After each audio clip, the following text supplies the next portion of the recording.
Hello students, welcome to the class properties of bulk matter में next topic जो हम discuss करने वाले हैं वो है लेटेंट हीट के बारे में। तो व्हाट इज लेटेंट हीट?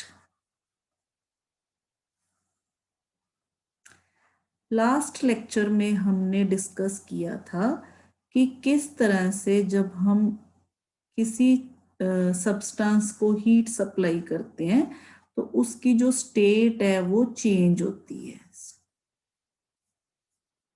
हमने चेंज ऑफ स्टेट पढ़ा था। चेंज ऑफ स्टेट, तो उसमें हमने देखा था किस तरह से हीट सप्लाई करने से कोई सब्सटेंस जो है वो सॉलिड से लिक्विड और फिर लिक्विड से गैस या वेपर्स में चेंज कर जाता है। तो आज हम इसी को थोड़ा आगे इसके बारे में देखेंगे कि लेटेंट हीट क्या होती है। तो सबसे पहले यहाँ पे अगर आप ये ग्राफ देखो, यहाँ पे टेम्परेचर और टाइम के बीच में ये ग्राफ है। इसमें ये दिखाया गया है किस तरह से टाइम के साथ साथ टेम्परेचर बढ़ता है जब सॉलिड स्टेट से यहाँ पे स्टेट चेंज हो रही है। सॉलिड से कोई चीज किस तरह से, कोई सब्सटेंस लिक्विड स्टेट में आ गया और ज्यादा टेम्परेचर बढ़ने से किस तरह से इस बॉइलिंग पॉइंट पे जाके लिक्विड स्टेट से वेपर स्टेट या गैस स्टेट में कोई जो है चीज वो चेंज कर जाती है। अगर आप ये वाली स्टेज देखो और ये वाली स्टेज देखो तो यहाँ पे आप देखोगे कि टाइम के साथ साथ जो टेम्परेचर है वो क्या रह रहा है, सेम रह रहा है। यानी कि इतने इतने पोर्शन में यहाँ पे टेम्परेचर जो है वो कांस्टेंट है, लेकिन टाइम जो है वो बढ़ रहा है। इसी तरह से अगर आप ये वाली स्टेट देखोगे तो यहाँ पे भी आप देखोगे कि टेम्परेचर जो है वो सेम है, टाइम जो है वो बढ़ रहा है। यानी कि कोई चीज यहाँ सॉलिड से जब लिक्विड स्टेट में आती है तो इसके बीच में जो स्टेज है सॉलिड और लिक्विड का मिक्सचर। इसी तरह से जब कोई चीज लिक्विड से गैस फेस में जाती है तो ये इसके बीच वाला फेस है जिसको हम चेंज ऑफ स्टेट या फेस चेंज भी कह देते हैं। इसको हम बोलते हैं, ये वाली इस जगह को हम यहां बोलेंगे फेस चेंज। इसी तरह से यहां पे भी फेस चेंज हो रहा है। तो इसी चीज को हम देखते हैं इस ग्राफ में जहां हमने वाटर का केस लिया है। वाटर को हम यहाँ टेम्परेचर इंक्रीज कर रहा है वाटर का, और इस तरफ हम क्या कर रहे हैं, हीट एनर्जी सप्लाई कर रहे हैं।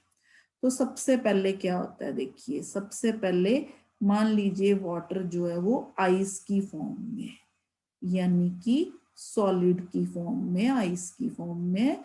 जैसे जैसे हम इसको हीट सप्लाई करेंगे वाटर जो है वो मेल्ट करना शुरू कर देगा। मेल्ट करते करते वाटर जो है वो उसका फेस चेंज हो रहा है। ये देखिए ये फेस चेंज हो रहा है, इस स्टेज पे फेस चेंज हो रहा है, यानी कि वाटर मेल्ट कर रहा है। मेल्ट करने के बाद जो वाटर है वो किस स्टेज में आ गया, लिक्विड फेस में आ गया। यहाँ पे वाटर जो है पूरी तरह से आइस से लिक्विड में चेंज हो गया। कहाँ पे, इस पॉइंट पे आके, ठीक है। अब हमने और ज्यादा हीट जो है वो दे रहे हैं सिस्टम को, तो हीट देने से वाटर जो है अगेन बॉयल करना शुरू कर दिया वाटर ने।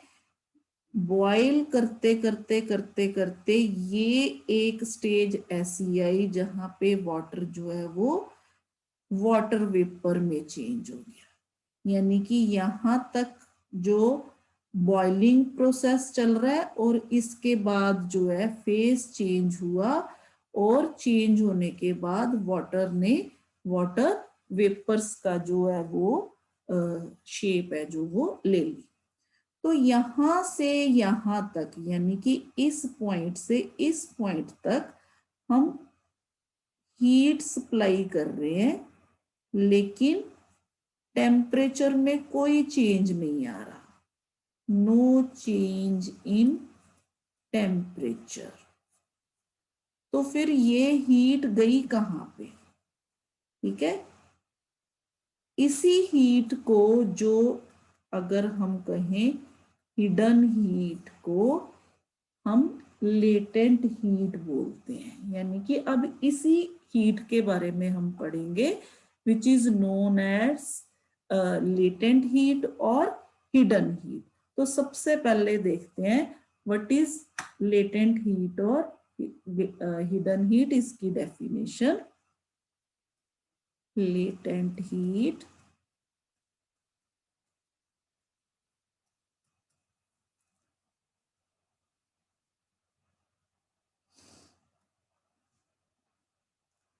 तो amount of heat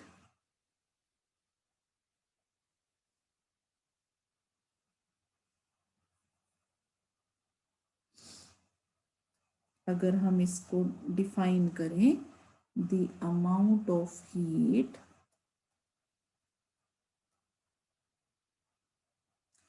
required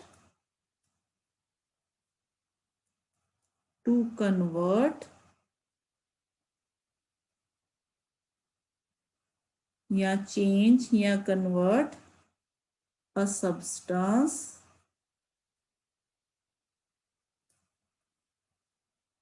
from one state to another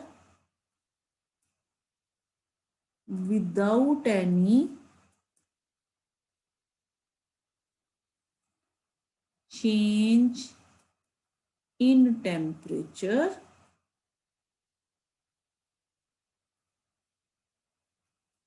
is known as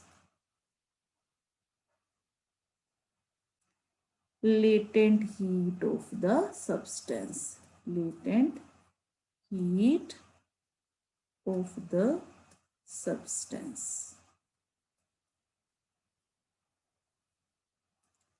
इस चीज को हमने जब चेंज ऑफ स्टेट्स में हमने डिस्कस किया था कि ये जो हीट होती है, जैसे वाटर जो है आइस से मेल्ट होके वाटर यानी कि सॉलिड से लिक्विड फॉर्म में जाता है, तो इस दौरान जो ये ट्रांजिशन पीरियड या फेज चेंज का पीरियड होता है, इस दौरान जो हीट होती है वो किस में यूज होती है? बॉन्ड्स को ब्रेक करने में यूज होती है, आइस को मेल्ट करने में यूज होती है। तो यहाँ पे हम हीट जो लेटेंट हीट है इसको दो तरह से डिफाइन करेंगे। पहली जो फॉर्म है उसको हम कहेंगे latent heat of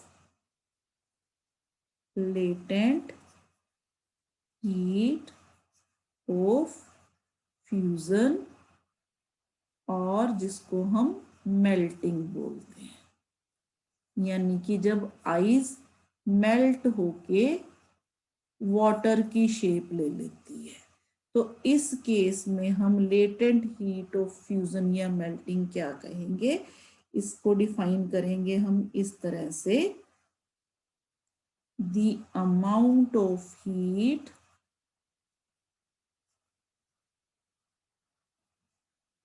required to convert unit mass of a substance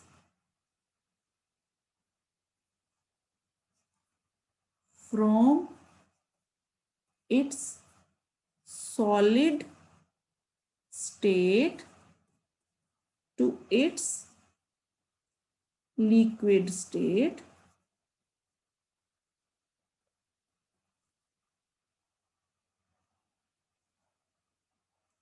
या at its melting point without any change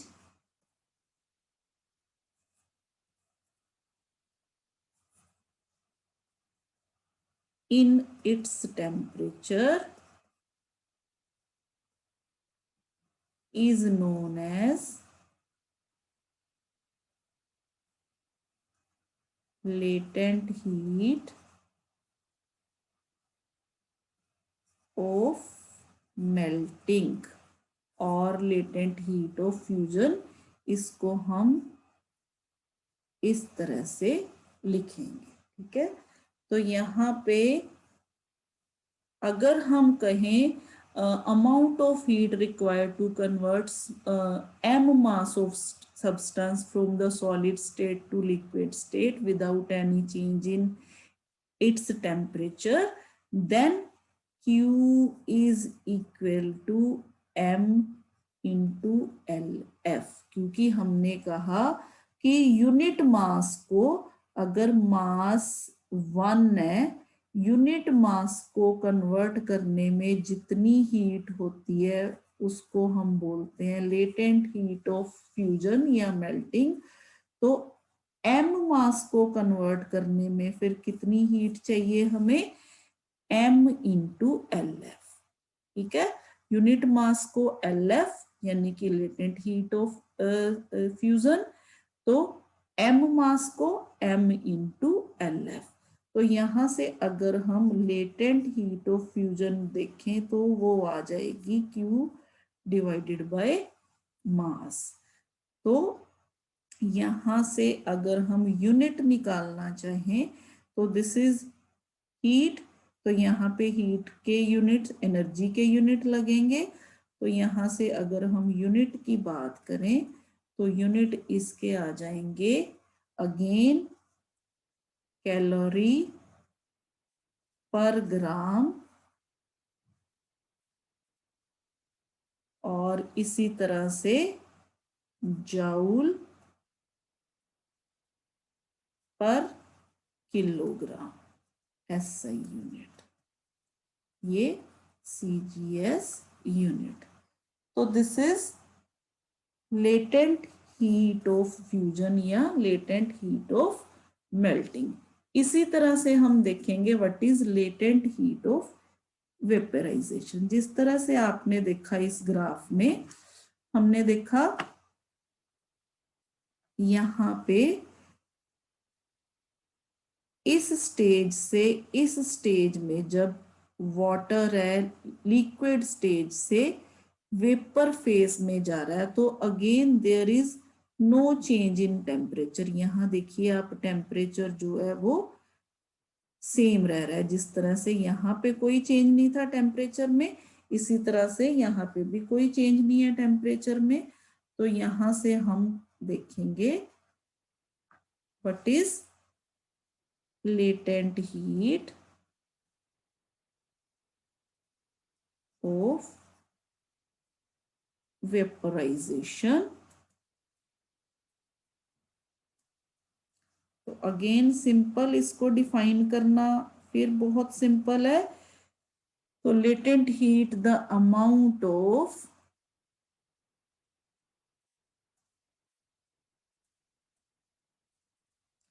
heat required to convert unit mass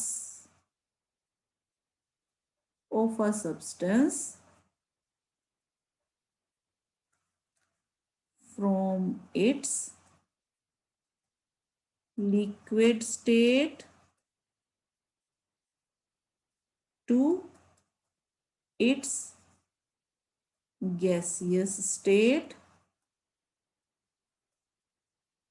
at its boiling point, वहां पे मेल्टिंग पॉइंट था, यहाँ पे बॉइलिंग पॉइंट, क्योंकि जब boil होती है, जैसे वाटर के केस में अगर देखें वाटर 100 डिग्री सेल्सियस पे बॉयल होता है, तो उसी टेम्परेचर पे ये वेपर की फॉर्म भी ले लेता है। तो it's boiling point without any change in its temperature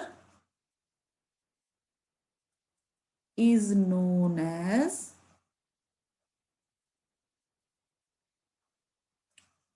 latent heat of vaporization of the substance, and it is denoted by LV। इसको हम LV से लिखते हैं। तो फिर वही केस, हमने कहा यूनिट मास को कन्वर्ट करने में, यानी कि मास अगर यूनिट मास है तो लेटेंट हीट ऑफ वेपराइजेशन ये हो गया हमारे पास।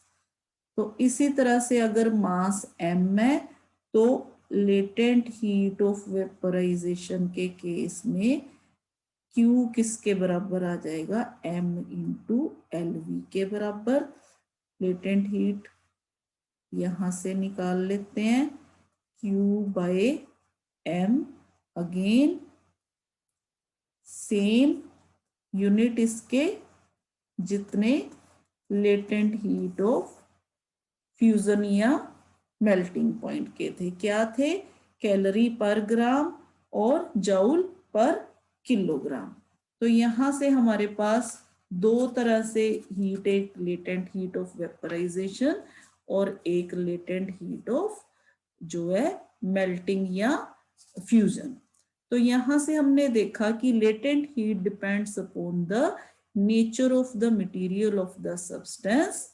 किस पे डिपेंड करती है, नेचर पे डिपेंड करती है। अगर हम वाटर का केस देखें तो लेटेंट हीट ऑफ फ्यूजन जो होती है वाटर के केस में वो है 80 कैलोरी।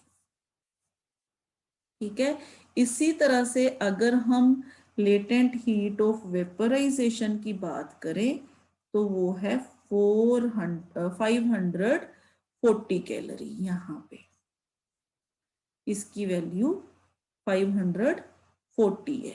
ठीक है, इसी तरह से अगर हम फ्यूजन की बात करें तो उसकी वैल्यू है 80, यानी कि latent heat of fusion is 80 calorie पर ग्राम और latent heat of vaporisation is 540 calorie पर ग्राम। तो यहां से हमारे पास एक चीज क्लियर होगी कि अगर लेटेंट हीट ऑफ फ्यूजन, मान लीजिए यहाँ पे लेटेंट हीट ऑफ फ्यूजन जो है वो 80 कैलोरी पर ग्राम है, तो इसका क्या मतलब हुआ, it means 80 calorie heat energy is needed to melt 1 gram ice. मान लीजिए 1 ग्राम आइस है हमारे पास, इसको हमने मेल्ट करना है, मेल्ट करके इसको हमने वाटर की फॉर्म में कन्वर्ट करना है, तो हमें कितनी हीट देनी पड़ेगी, इसको 80 कैलोरी हीट जो है वो सप्लाई करनी पड़ेगी। यानी कि 80 कैलोरी हीट देंगे 1 ग्राम ऑफ आइस को, तो ये किस में कन्वर्ट होगा, वाटर में कन्वर्ट हो जाएगा।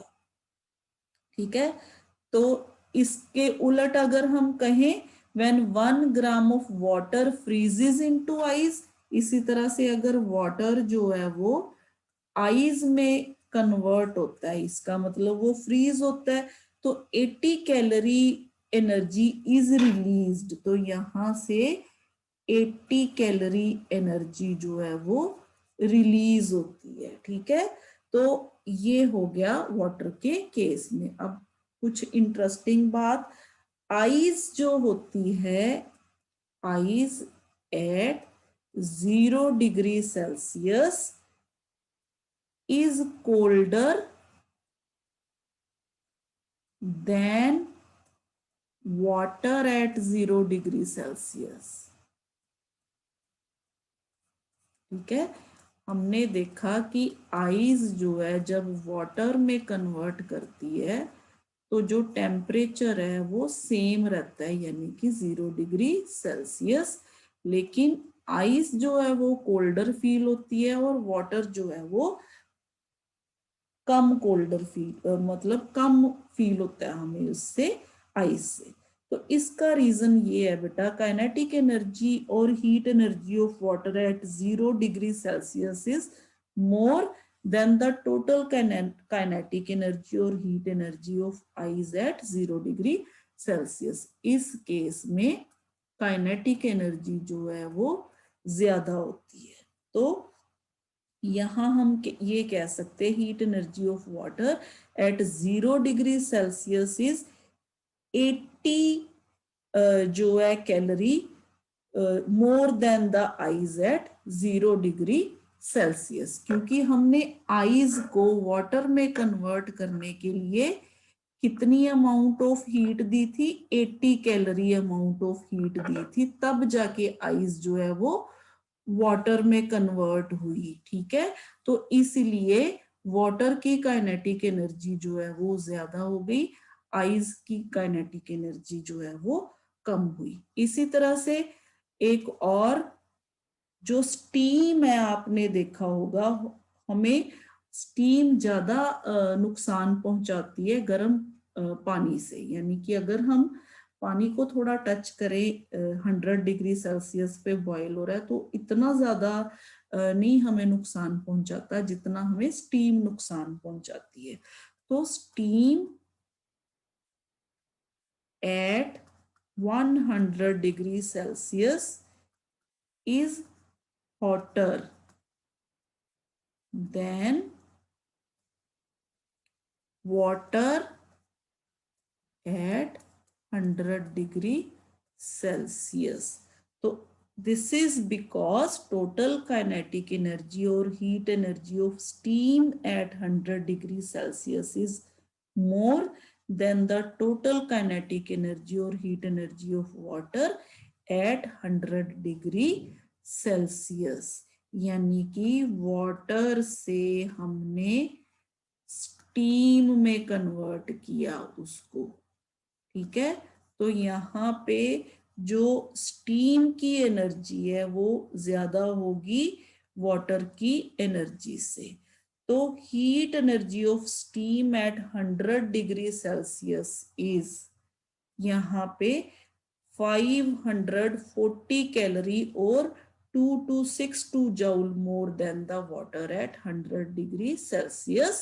That is why steam causes more severe burns than hot water at 100 degree Celsius, क्योंकि हमने वाटर को इतनी अमाउंट ऑफ हीट दी, कितनी 540 कैलोरी, तो जाके ये किस में कन्वर्ट हुआ, स्टीम में कन्वर्ट हुआ। तो इसका मतलब स्टीम के पास जो काइनेटिक एनर्जी है वो ज्यादा है, किसके केस से, वाटर के केस से। तो इसी कारण जो स्टीम है वो ज्यादा नुकसान जो है वो पहुंचाती है। तो ये था लेटेंट हीट के बारे में। आई होप कि आपको लेटेंट हीट का कंसेप्ट समझ आ गया होगा। इसी तरह से अगर हम लेटेंट हीट ऑफ फ्यूजन की बात करें डिफरेंट सब्सटेंसेस की, जैसे आइस के केस में हमने देखा अगर 0 डिग्री सेल्सियस पे इसकी जो लेटेंट हीट होती है वो 80 कैलोरी पर ग्राम होती है। इसी तरह से अगर हम एल्युमिनियम की बात करें तो एल्युमिनियम को 660 डिग्री सेल्सियस पे इसकी जो होती है 90 कैलोरी पर ग्राम होती है। इसी तरह से गोल्ड, कॉपर, सबकी जो लेटेंट हीट ऑफ फ्यूजन और इसी तरह से लेटेंट हीट ऑफ वेपराइजेशन अलग अलग होती है। ये लेटेंट हीट ऑफ फ्यूजन है। अगर लेटेंट हीट ऑफ वेपराइजेशन की बात करें वाटर के केस में, तो वो कितनी हो जाएगी? Latent heat of vaporisation 540 calorie पर ग्राम, और वो भी कहाँ पे? At 100 degree Celsius. ये एट 0 डिग्री सेल्सियस है और ये एट 100 डिग्री सेल्सियस है। इसी तरह से लेड का अगर हम केस लें तो इसका बॉइलिंग पॉइंट 1750 है, और इस पे इसकी जो लेटेंट हीट ऑफ वेपोराइजेशन है वो 206 कैलोरी पर ग्राम होती है। तो डिफरेंट मटेरियल्स की लेटेंट हीट वेपोराइजेशन और लेटेंट हीट ऑफ फ्यूजन जो है वो डिफरेंट डिफरेंट होती है। तो आज के लिए इतना ही। Thank you.